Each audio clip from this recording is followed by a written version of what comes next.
kapatid. Ah, ang tanong ko po ay ganito. Halimbawa po, ang isang tao na mananampalataya sa Diyos, sumasamba sa Diyos, subalit hindi siya sumasamba kay Kristo, siya po ba'y maliligtas? Hindi ka pwedeng maligtas nang hindi mo sasambahin si Kristo. Kasi utos ng Diyos, sambahin mo si Kristo.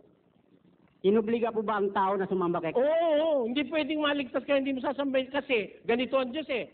Siya ang highest sovereign power sa universe eh. Kung kinikilala mo siya, susundin mo yung sinasabi niya. Eh ang sabi niya, sambahin ninyo ang aking anak. Pag hindi ka sumamba, tarantado ka. Di ba? Saan po nakasulat yan? Pwede pong 1:6, pakinggan mo. Hebreo 1:6.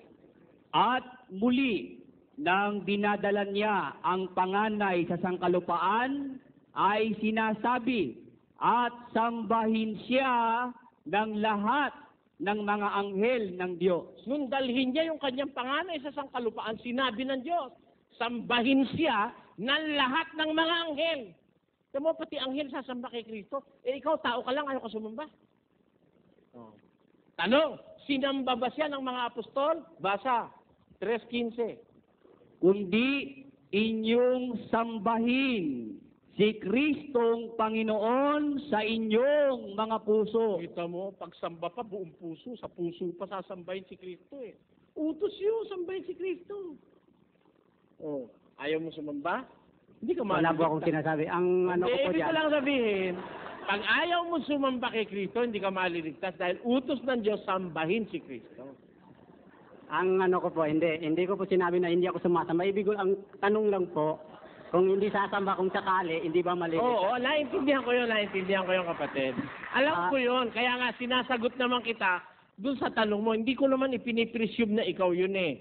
Kundi, kasi alam ko ganito, meron kasing naniniwala sa Diyos, ayaw sumamba kay Kristo. Alam ko yun eh.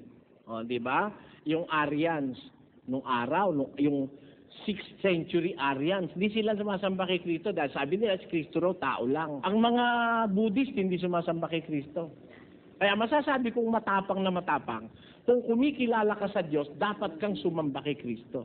Dahil ang Diyos ang nag-utos na sambahin si Kristo.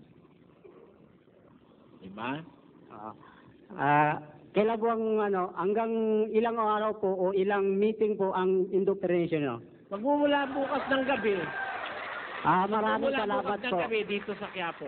Sa lahat po ng sinasaliksi ko na mga ngaral, wala po kayong katulad. Salamat po. Palagay ko nga, salamat sa Diyos at